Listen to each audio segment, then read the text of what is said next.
Listener, Obscura is supported by people like you. And this month is the best month ever to join the Patreon. Because at the end of the month, I'm going to release an extra large black label. Think 2+ hours long. And beyond that, you get access to a massive backlog of bonus episodes. Hours and hours of Obscura content, not released to the main feed. So head over to patreon.com/Obscura Crime Podcast to get access to bonus episodes, bonus content, and even merch.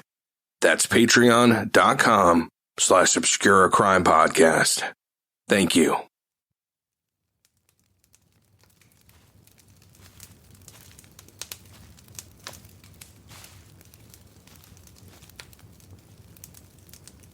Welcome, listener.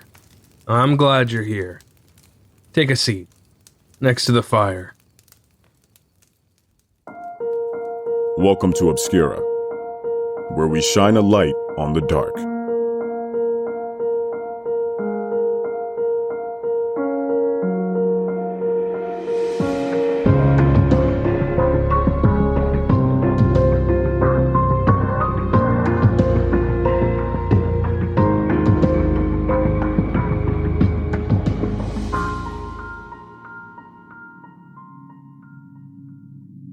September 18th, 2022, North Dakota. State radio receives a 911 call. 911, what is your emergency? Hello, my name is Shannon Brand. I'm in McHenry, North Dakota. The thing is that I hit a man with my vehicle. I need an ambulance here immediately. Okay, you hit a person with your vehicle? Yes. Okay, I got you on 104th Avenue on Highway 1 and 12th Street. Does that sound right? You know what? I'm sorry, in these small areas, I don't know the street numbers, but do you need me to stay on the line where you can trace me or whatever? Yep, I'm working on that right now. You need to get here immediately. I'll stay on the line. You just come here. Yep, we're working on that right now. Okay, is he conscious and breathing? Hold on a minute here. I had to walk away to get some signal here so I could talk to you. During the call, Shannon Brand tells state radio that he hit a man with his vehicle and requests an ambulance. The man on the ground will later be identified as Cayler Ellingson. Yes, he is. I can see movement in him. He's breathing, he's moving. But he's hurt really badly. Okay, where are his injuries? Do you see? It looks like his legs may be broken. Other than that, I mean, I don't know. I don't know, man. Okay, what is your name, sir? My name is Shannon Brand. B-R-A-N-D-T? Yes. Okay, we're getting everyone paged out right now, and I'll stay on the line with you. Okay, is he on the road or is he in the ditch? Where is he at right now? It looks, it's hard to explain. It's almost like an alley. His legs are on the road, but the rest of his body, his upper body is in the grass. I really don't want to move him unless you tell me I should. No, we're going to leave him there. Okay. Trust me, I got my vehicle parked here. I don't think anybody's going to come through here. I can stop him. Okay, and you said his legs are on the road, his body, his legs are still attached to his body, correct? Yes. Okay. Yes. Yeah. His body's intact. It just looks like his legs might be bent in some odd ways. I mean, but yeah, he's moving. He's okay. So you're kind of in an alley. Yes. Just trust me. If you come to McHenry, there's not going to be anybody moving at this time. I guarantee you're going to find me. You know, I'll be here. I got my lights on and everything. You know, if you just get here. Okay, we're working on it right now. Okay. I'm going to stay in the line with you, like I said here, okay? Okay, well, yeah, if you want. I can just sit here on the line with you. Yep. I just got nothing else to do, but I'm sorry I'm on the road here. If I could move somewhere, I got my vehicle running here, but, yeah. Okay. And you said Shannon Brand, correct? Hello? Hello? Oh, yeah, sorry. Oh, you're breaking up now. Sorry. I'll move back to the original spot. It's kind of tricky around. I can hear you. Oh, God. I was. Can you hear me now? Yeah, no, I can hear you now. Okay, I'm sorry. It's around you. No, now you're breaking up. Yeah, everything I had is gone now. Oh, crap. I'm talking to someone else here. It's okay. You said your first name is Shannon, correct? Yeah. Okay. If you need any more information about me, I'll give you anything you need to know. Okay. We're just getting everyone there, okay? I just want to ask you a question. Am I going to go to prison? Well, we're not worried about that at this point. We want to make sure we get help there, to help that person out, okay? Well, you aren't worried about it. Well, right now it's a medical emergency, okay? Am I going to prison? Is a curious question to ask about someone hit in an accident. And then the talk about extremist bullshit sort of changes the complexion of the call, doesn't it? So what happened? Okay. How did this happen?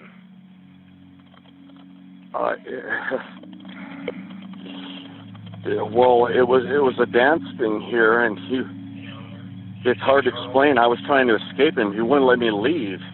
He got on my vehicle. I couldn't get him away from me. I was okay, so let's back up. You tried to escape from him? Yeah. He got into your vehicle? No, not into my vehicle. On the hood of my vehicle. I couldn't get him away from me, and he was threatening me. He was saying something about some Republican extremist group, saying I thought he was part of us. He was calling other guys to come get me, and I couldn't get out of town, and I just wanted to get out of here. I was scared. I never meant to hurt him. I just wanted to get out of here. Okay. Do you know him at all? No, no, I don't know him. I don't know who he is. He scared the hell out of me. This is the thing. I just came here. We had a McHenry days, and he. I don't know what to tell you. He was babbling some of this extremist bullshit that they talked today. And where was this at? Your party. Well, this is McHenry. Right, but you said what kind of event did this start at? Well, it was called McHenry Days. I think we had it today. McHenry I don't know, Days. it's on Okay. Facebook. Look up City of McHenry. Maybe it's not McHenry Days. I don't know. Whatever it's called. Okay. So, where is he still in the same spot right now? Yeah, he's not capable of moving. He's not going anywhere. Trust me. I mean... Okay, is he talking at all?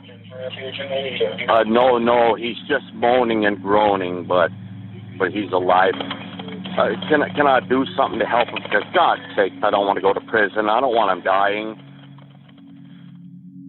During the 911 call, the dispatcher asked Shannon Brand routine questions regarding the location of the incident and condition of the individual that was struck. While Shannon Brand is on the phone with state radio, Shannon Brand made comments regarding the incident being unintentional and an accident. Listener, I don't think Shannon Brand is telling the whole truth here. Later, a police sergeant would describe Brand as visibly intoxicated. Might explain the rambling way in which he speaks on the call. Well, if he's conscious and breathing, correct? Yes, but I also don't know one other thing that you don't understand. He called some people. I don't know if they're coming here for me. Okay. All I know is maybe we need police officers here. Yep, we're getting everyone going. Yep, we're getting them going as well. I would appreciate that. Shannon Brand told the dispatcher, Cayler Ellingson, wouldn't let him leave and made a phone call to someone, saying something to the effect that you're going to have to come here and handle him. During the investigation, Cayler Ellingson's phone is later forensically downloaded. On September 18, 2022, from the hours between 2 a.m. and 2:42 a.m., Cayler Ellingson only received and placed calls to his mother, Sherry Ellingson, and father, Cole Ellingson. Their statements would later contradict Brand's. Okay, so this person jumped on the hood of your vehicle, you said? He didn't jump. He got in front of my.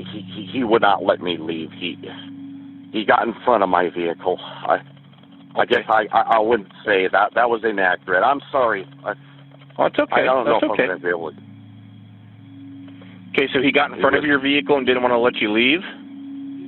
Yes, he was threatening me with something to have to do with something with an extremist Republican group, and then he made a phone call saying, I thought he was a Republican, I thought, or something, but you're going to have to come here and handle him. I got scared to death. I didn't know what to do. Okay. No. All right.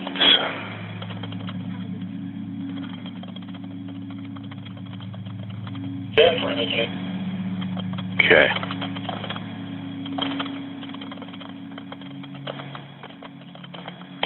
Okay, so he wouldn't let your vehicle go. Then what happened? Hello? Oh, yes. I just tried to take off, and Okay. he wasn't going to let me go. I hit him. I didn't mean to. And he's subdued. I was scared to death, but he's subdued. He can't do anything to me now. So this is why I'm calling you. Right. Yep. And we're getting there, people there as soon as we can. I mean, I almost. Oh God, I almost just run away, but I thought, geez, you know. You know how serious the injury is? Okay. Obviously, if it was a total accident, I wouldn't be scared, but I know it was more than that. On September 19, 2022, an autopsy of Cayler Ellingson was conducted at the University of North Dakota Forensic Pathology Center by Dr. Kevin Malley. After the autopsy was completed, Dr. Malley stated that the nature and manner of the injuries that Cayler Ellingson received indicate that he was on the ground when he received those injuries. Dr. Malley indicates this means the injuries weren't caused from being struck by Shannon Brand's vehicle as Cayler hung on, and were instead caused by being ran over. During the processing of Shannon Brand's Ford Explorer, it was found that there were little to no damage to the front of Shannon Brand's Ford Explorer. The only damage observed were 5 small cracks in the driver's side grille. The evidence indicates that Brand wasn't telling the truth, that Cayler Ellingson was struck as he attempted to block Shannon Brand, but was instead ran over. Okay. Is he bleeding from anywhere? Are you able to see? Hold on. Yeah, I had to walk away from the body from him to. I lose signal. I'm going to walk up to him. Okay. Okay. Can you hear me still? Yep, I can hear you. I still see him moving. He's moving. Okay. I don't see any bleeding, but he was on his back. Now he's on his stomach. I don't see bleeding. Okay. He really looks like his legs might be broken. That is what I don't know, but okay.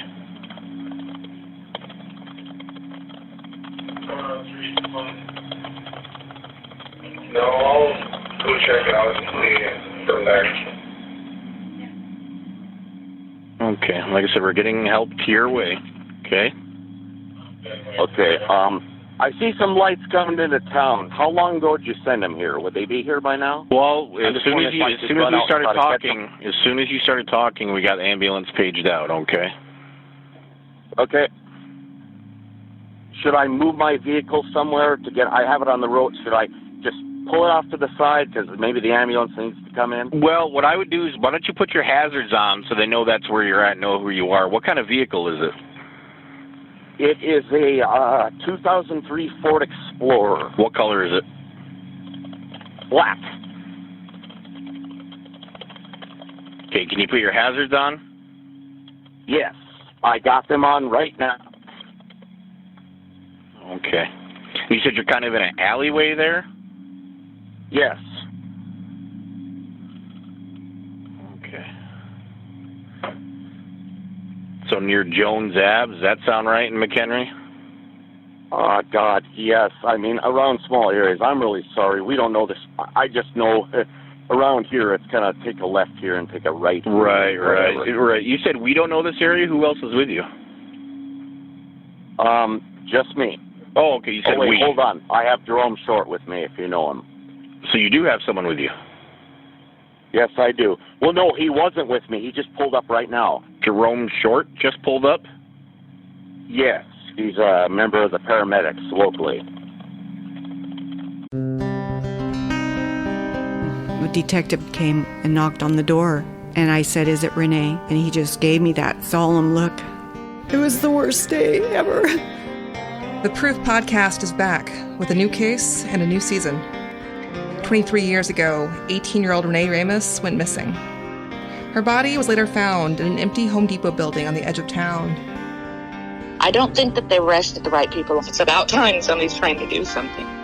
She had a black eye about 2 weeks before she was murdered. They are involved. They definitely had her body and her backpack. You know people are going to judge you, right? Of course. They're judging me now. They've been judging me damn near my whole life. You can listen now to Season 2 of Proof, wherever you get your podcasts, and follow along with us as we reinvestigate the murder at the warehouse. I have to ask, did you kill Renee? American Criminal is a new true crime podcast from the studio behind American Scandal and American History Tellers. Every week, you'll fall deeper into the riveting stories of the country's most clever, craven, and cruel criminals. Fraud, theft, murder, and worse. Whatever the case, whoever the criminal, you don't know the whole story until now. The debut season tackles one of the most sensational cases of the 20th century, the Menendez murders. In 1989, young Lyle and Eric Menendez brutally shot their own parents. Prosecutors and the press said it was a multi-million-dollar inheritance that led two greedy rich kids to murder. But the picture-perfect facade this Hollywood family built hid troubling abuse. Could these teenagers have been driven to kill? Or was it even in self-defense? Listen now. Go to AmericanCriminal.com or search for and follow American Criminal wherever you get your podcasts.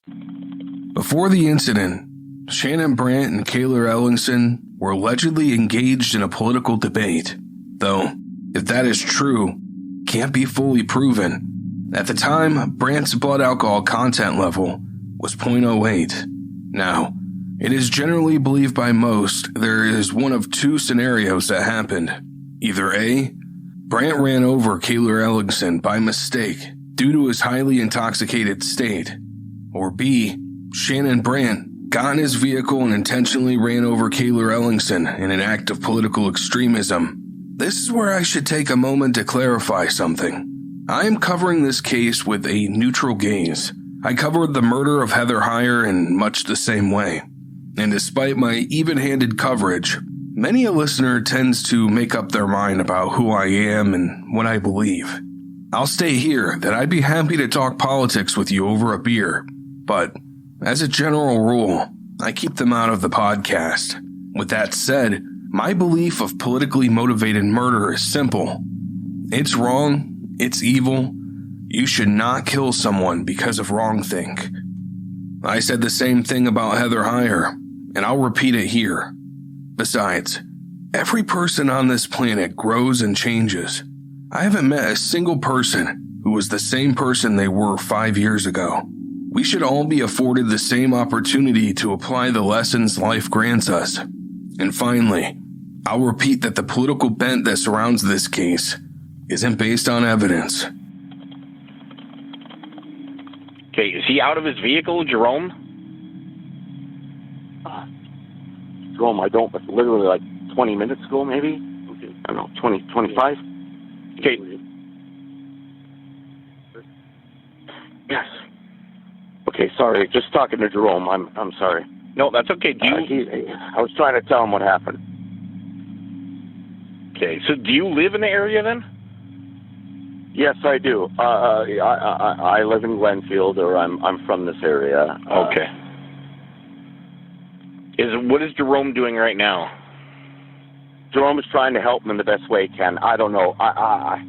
he knows this. Trust me, he's a paramedic. He knows this stuff. He looks like he's. I don't know. I don't want to. Okay. Okay. Well.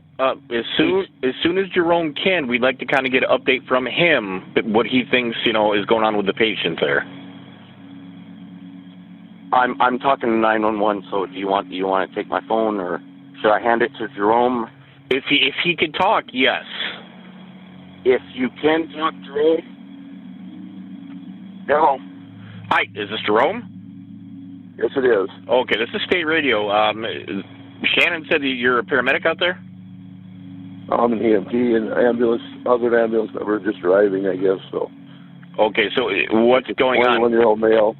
21-year-old male got hit by a car. Patient. Okay.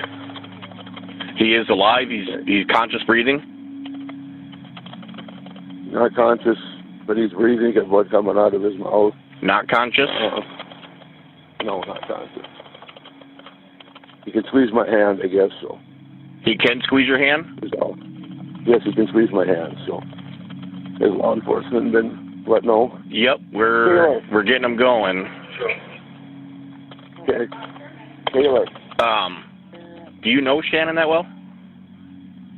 I know who, yes, I do, yeah. Okay, are we on speakerphone or no? No, we are not. Okay, because he stated that he did hit this person. It sounded like it might have been on purpose. I'm just letting you know there because you're there alone right now. Okay.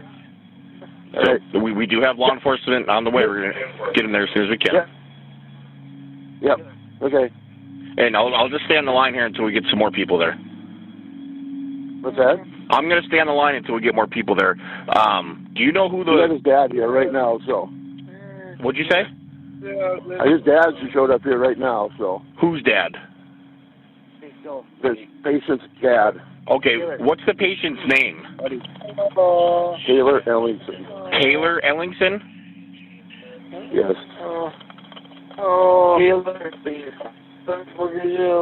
He's talking. He is talking now? Okay. Not coherently, but he's talking to his dad a little bit, so... Okay. Hold still, Cayler. Try to hold your head still.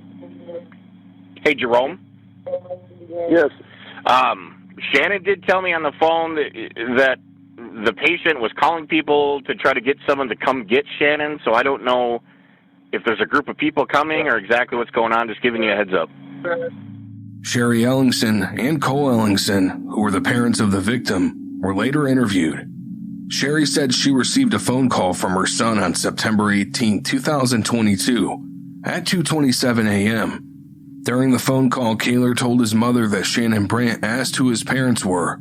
Cayler Ellingson said he told Shannon Brand, and Shannon Brand said he knew who they were.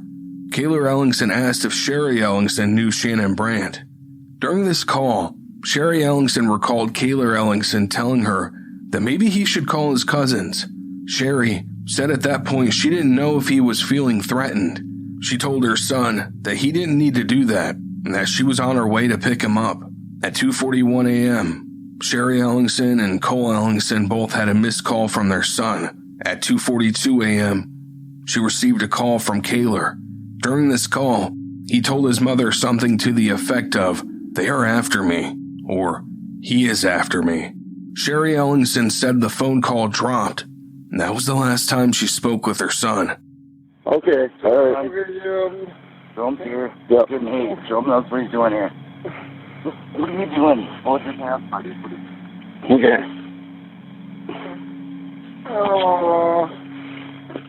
Are you there? Yeah, come on now. Yep, I'm here. Okay. No, I was just trying to talk to the patient down here, too, so...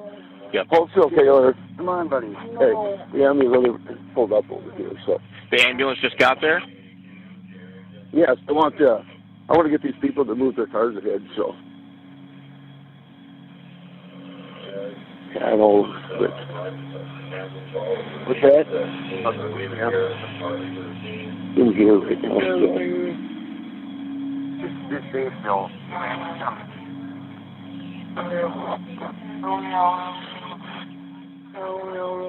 Cayler, can you tell me where it hurts?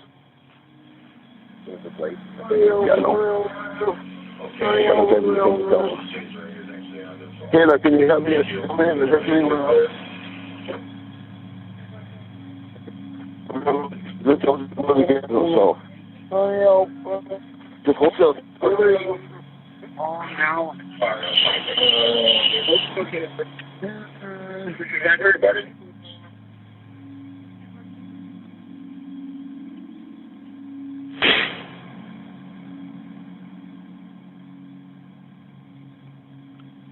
You still there? Hello? Hello? Shannon Brand was originally charged with vehicular homicide and released on bail of $50,000. Then, after some public outcry, the charges were eventually upgraded to include murder, with the maximum penalty for which is life imprisonment, without parole. And at a hearing, Shannon Brand did not show any remorse. A life and a house and things that I don't exactly want to see, go by the wayside. Family that are very important to me. But in the end, a plea was made, and in May 2023, Brand pleaded guilty to manslaughter in connection with Ellingson's death. Leading local in today's top story, an update now on a deadly run-in that happened in a small town in North Dakota last year. Shannon Brand of Glenfield was charged with running over and killing Cayler Ellingson. Brand was in court this week in Carrington, but his charges have now been reduced from murder to manslaughter. That's according to court documents filed on Monday. The incident happened in September of last year after a street dance in McHenry. Authorities say it first appeared the two men were arguing over politics and that Brand targeted Ellingson. Brand also told police that Ellingson was a Republican extremist and that he was afraid that Ellingson was calling people to come and get him. Investigators now say there's no evidence that the case was political, nor was Ellingson a Republican extremist. A probable cause affidavit shows that Brand left the scene and was visibly intoxicated when authorities caught up with him at his home. His trial is set to begin on May 30th. Brand faces up to 10 years if found guilty of manslaughter. He was sentenced to 5 years in prison, with 1 year credit for time served. Listener, I'm going to be honest with you. Something doesn't sit right about that charge. We heard in real time as Brand's story changed multiple times over the course of a 911 call. And what about that distressed phone call Cayler's mother received shortly before her son's death? What about Brand chasing him? Why was Cayler ran over and not struck? There are a lot of questions that are left unanswered. And I have to ask myself, is getting loaded on alcohol before running someone over a free ticket to a lighter sentence? No, none of this sits right with me.